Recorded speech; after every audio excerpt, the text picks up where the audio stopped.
আসসালামু আলাইকুম everyone. Welcome back to my channel Tahmina's cooking recipes. আজকে আমি আপনাদেরকে তৈরি করে দেখাবো কলিজা ভুনা।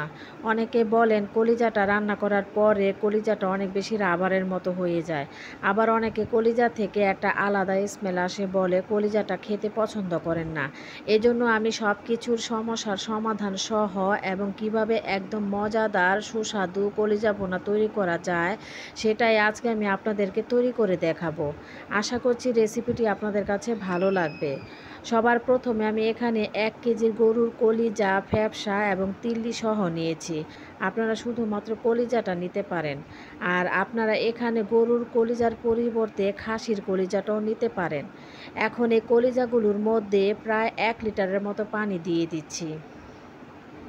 সাথে দিয়ে দিচ্ছি 2 টেবিল চামচ পরিমাণ হোয়াইট ভিনেগার। আপনারা চাইলে এখানে লেবুর রসটাও দিতে পারেন। এখানে কলিজাটাকে ভিনেগার দিয়ে ধুয়ে নিলে কিন্তু কলিজার ভিতরে রক্ত বা কলিজার যে একটা গন্ধ থাকে সেটা দূর করতে সাহায্য করবে। এখন এই কলিজা, ফ্যাপসা আর তিল্লিটাকে প্রায় 20 মিনিটের মতো ভিজিয়ে রাখবো। প্রায় 20 মিনিট পর আমি কলিজাগুলোকে আবারও কয়েকবার পরিষ্কার পানি দিয়ে ধুয়ে নিব। দেখেন ভিনেগার দেওয়ার কারণে কলিজা, ফ্যাপসা আর তিল্লিটা কিন্তু বেশ কিছুটা পরিষ্কার হয়েছে। এখন আমি এগুলোকে গরম পানিতে সিদ্ধ করে নিব। তো চুলায় একটা প্যানে আমি পর্যাপ্ত পরিমাণ পানি গরম করতে দিয়েছি।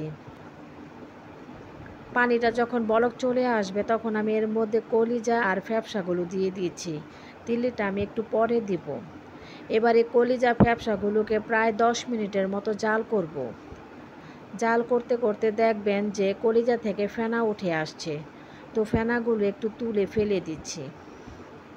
ঠিক 10 মিনিট পর আমি এখন এর মধ্যে দিয়ে দিয়েছি সেই তিল্লিগুলো।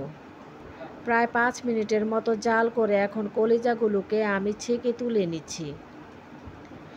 এখন আমি কলিজাগুলোকে ছোট ছোট পিস করে কেটে নেব। তার আগে কলিজার মধ্যে যে একটা চামড়া থাকে সেটাকে হাত দিয়ে এভাবে তুলে ফেলবো। আর এই চামড়াটা আপনারা গরম অবস্থায় তুলতে চেষ্টা করবেন, এতে করে খুব দ্রুত চামড়াটা উঠে আসবে। আর আপনারা যদি এই চামড়াটা না তুলে রান্নাটা করেন সেক্ষেত্রে কিন্তু কলিজাটা রান্নার পরে অনেক শক্ত হয়ে যাবে। তাছাড়া এটা সিদ্ধ হতেও অনেক সময় লাগবে। তো এভাবে আমি সবগুলো থেকে চামড়াটা তুলে নেব। এবার আমি কলিজাগুলোকে আমি আমার পছন্দ মতো ছোট ছোট পিস করে কেটে নিচ্ছি। আপনারা আপনাদের পছন্দ মতো সাইজ করে কেটে নেবেন। তো আমার কলিজাগুলো ছোট ছোট পিস করা হয়ে গিয়েছে। এবার এগুলোকে আমি রান্না করতে চলে যাব। তাই চুলায় একটা প্যান বসিয়ে এর মধ্যে দিয়ে দিয়েছি 1/2 কাপ পরিমাণ সয়াবিন তেল। কলিজা বোনায় কিন্তু তেলটা একটু বেশি লাগে। তেলটা যখন গরম হয়ে আসবে তখন আমি এর মধ্যে কিছু গোটা মশলা অ্যাড করব। প্রথমে দিয়ে দিচ্ছি 6টা এলাচ, দারচিনি দিচ্ছি 2টা, লবঙ্গ দিচ্ছি 6টা, গোলমরিচ দিচ্ছি 10টি, বড় এলাচ দিচ্ছি 1টা, সামান্য পরিমাণ দিয়ে দিচ্ছি জয়ত্রী আর দিচ্ছি 2টি তেজপাতা। এবার সব গোটা মশলাগুলোকে আমি একটু ভেজে নিব। মশলাটা থেকে যখন খুব সুন্দর একটা অ্যারোমা বের হবে তখন আমি এর মধ্যে দিয়ে দিয়েছি 2 কাপ পরিমাণ পেঁয়াজ কুচি। আর কলিজা ভুনায় কিন্তু পেঁয়াজটা একটু বেশি ব্যবহার করতে হবে, এতে করে কলিজার ঝোলটা ঘন হবে। এবার 1 মিনিটের মতো ভেজে এই পেঁয়াজের মধ্যে দিয়ে দিয়েছি 1 টেবিল চামচ পরিমাণ লবণ। এই অবস্থায় লবণটা দিলে পেঁয়াজটা খুব দ্রুত নরম হয়ে যায়। তো পেঁয়াজটা আমি আরও 1 মিনিটের মতো ভেজে নেব, তবে ব্রাউন করে ভাজবো না, জাস্ট একটু নরম হলেই হবে। তো পেঁয়াজটা নরম হয়ে এসেছে, এখন আমি এর মধ্যে অ্যাড করে দিচ্ছি বাটা মশলাগুলো। দিয়ে দিয়েছি 2 টেবিল চামচ পরিমাণ আদা বাটা, 1.5 টেবিল চামচ পরিমাণ রসুন বাটা আর দিচ্ছি 1 টেবিল চামচ পরিমাণ জিরা বাটা। আপনারা বাটা জিরার পরিবর্তে ভাজা জিরার গুঁড়াটাও দিতে পারেন। আদা আর রসুন বাটাটাকে সামান্য কষিয়ে নিচ্ছি। আর এখানে আদা আর রসুনটাকে ঠিক ততক্ষণ কষাবো যতক্ষণ না পর্যন্ত আদা আর রসুনের কাঁচা গন্ধটা চলে যায়।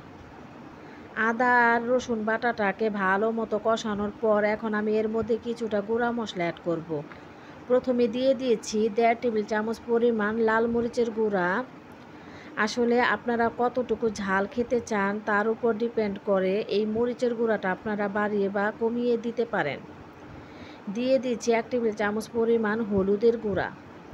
1.5 চা চামচ পরিমাণ দিয়ে দিচ্ছি ধনিয়ার গুঁড়া, আর দিচ্ছি গরম মশলার গুঁড়া 1 চা চামচ পরিমাণ। এবার সামান্য একটু পানি দিয়ে এই মশলাগুলোকে খুব ভালো মতো কষিয়ে নেব।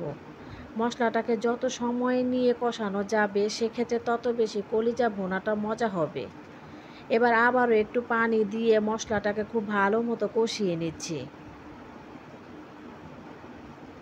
খুব ভালো মতো কষিয়ে নিয়ে এখন এর মধ্যে দিয়ে দিয়েছি 2 টেবিল চামচ পরিমাণ টক দই।